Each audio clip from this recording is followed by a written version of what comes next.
कानी बहू। किशोरी लाल जी के बेटे राघव की शादी की बात जगह जगह चल रही थी, लेकिन किशोरी लाल जी को कोई लड़की पसंद ही नहीं आती थी।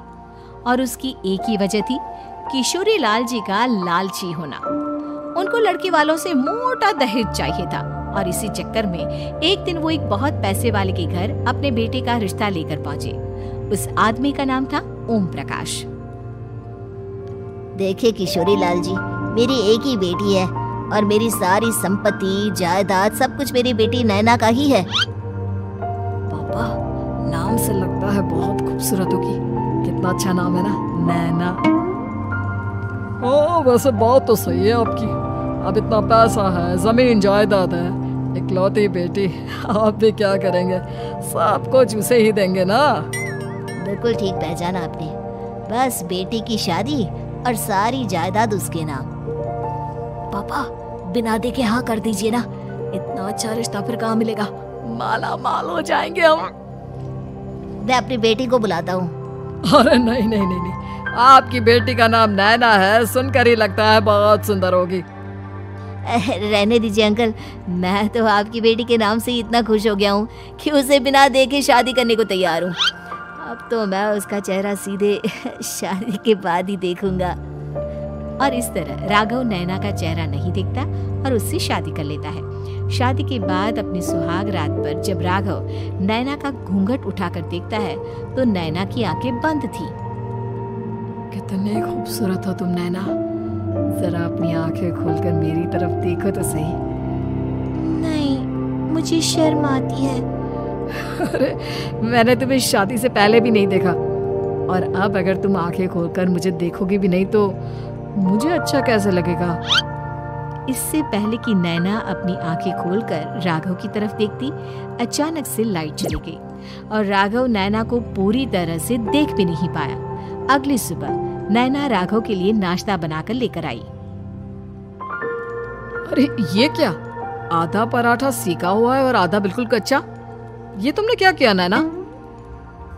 बहू, तुमने क्या आधा पराठा तवे से नीचे लटका कर रखा था जो आधा सेका है और आधा कच्चा? मुझे जितना दिखेगा उतना ही तो सीखूंगी ना पापा जी। जहाँ जहाँ मुझे नजर आ रहा था वहाँ मैंने सीख लिया, जहाँ जहाँ नहीं दिखा वहाँ कच्चा रह गया होगा। इसका क्या मतलब है? ये कैसा मजाक कर रही है तुम? अरे बहू, तुमने इतना लंबा घूंघट क्यों लगाया हुआ है? देखो, हमारे घर में बहुओं को बेटी की तरह रखा जाता है और फिर तुम तो इतना सारा माल लेकर आई हो। देखो, ये घूंघट डालकर रखने की कोई जरूरत नहीं है। हाँ नैना, पापा जी ठीक कह रहा है, तुम तो आराम से रहो, अपना ही घर समझो। नैना अचानक से अपना घूंघट उठा लेती है। अरे ये क्या पापा, नैना की तो एक आंख फूटी हुई है। नाम से नैना, लेकिन ये तो कानी बहू निकली।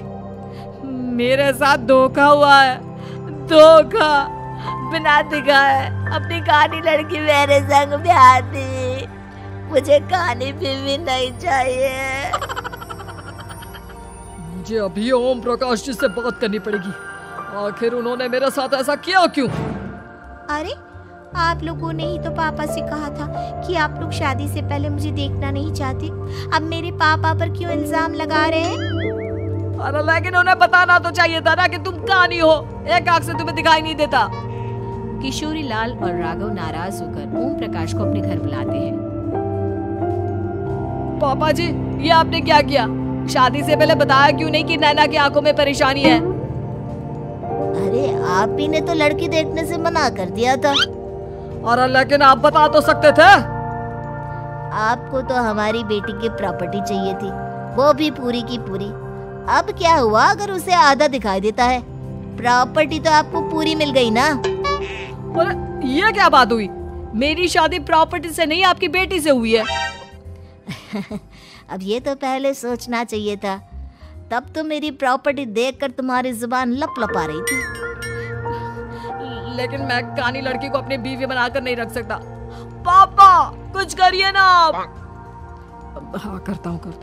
देखिए ओम प्रकाश जी, आप हमारे साथ ऐसा नहीं कर सकते।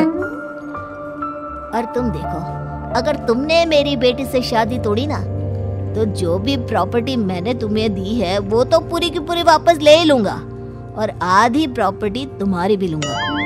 अरे मेरी आधी प्रॉपर्टी भला क्यों लेंगे आप? इसलिए क्योंकि मेरी बेटी को आधा नजर आता है और उसकी नजर अभी तक तुम्हारी आधी जायदाद पर ही पड़ी है। अब तुम उसे घर से निकालोगे तो कुछ तो लेकर जाएगी ना। और अगर हम आपकी बेटी को अपने घर की बहू बनाकर रखे तो तो तुम्हारी पूरी प्रॉपर्टी तुम्हारी ही रहेगी और जो मैंने तुम्हें दिया है ना उसमें से बस मैं आधा लेकर जाऊंगा। अरे लेकिन अब आप अपनी दी हुई प्रॉपर्टी में से आधी वापस क्यों लेकर जाएंगे? अगर मैं आपकी बेटी को अपनी पत्नी बनाकर रखने को तैयार हूँ तो? इसलिए ताकि भविष्य में अगर तुम मेरी बेटी को धोखा दो तो उसके पास कुछ तो रहे जो पति का हो। वैसे मेरे पास तो बहुत कुछ है लेकिन अपने पति की कोई निशानी तो उसके पास होनी चाहिए ना। अब अगर तुमने मेरी बेटी को कानी कहा तो तुम्हें प्रॉपर्टी भी कानी ही मिलेगी, पूरी नहीं। जमाए राजा। किशोरी लाल और राघव समझ चुके थे कि वो पूरी तरह फंस चुके हैं और अब उनके पास वहां से निकलने का कोई चारा नहीं है। अब समझ में आया ना, लालच बुरी बला होती है। एक तो तुम्हें प्रॉपर्टी मिली, ऊपर से बीवी मिली, उसमें तुम्हें नखरे भी दिखाने हैं। आए बड़े, चुपचाप बैठो तुम। कुछ दिनों के बाद नैना राघव की कार लेकर बाजार घूमने निकलती है और जब कार लेकर वापस आती है, ये क्या? एक तरफ से मेरी गाड़ी पूरी खराब हो चुकी है। लगता है तुमने मेरी गाड़ी को किसी दूसरी गाड़ी के साथ एक्सीडेंट किया है। अरे कितना बड़ा नुकसान कर दिया तुमने बहू। वो क्या है ना पापा जी, मुझे एक आंख से दिखाई नहीं दे रहा था, सामने से गाड़ी आ रही थी। मुझे तो सिर्फ आधा ही दिखाई दिया और वो गाड़ी मेरी कार से रगड़ती हुई निकल गई। अब मैं क्या करूं बताओ? आप इसे ठीक कराने के पैसे कौन देगा? तुम्हारे पापा। तुमने मुझसे इस तरह से बात की? अभी रुको। नैना राघव की शिकायत ओम प्रकाश को कर देती है। देखो राघव, अब जो मेरी आधी प्रॉपर्टी तुम्हारे पास थी ना उसमें से आधी और मैं लेकर जाऊंगा क्योंकि तुमने मेरी बेटी को डांटा। अरे नहीं पापा जी, गलती हो गई, माफ कर दो। गलती की तो कोई गुंजाइश ही नहीं। अगली बार मेरी बेटी को डांटा तो बची हुई आधी में से आधी और ले जाऊंगा।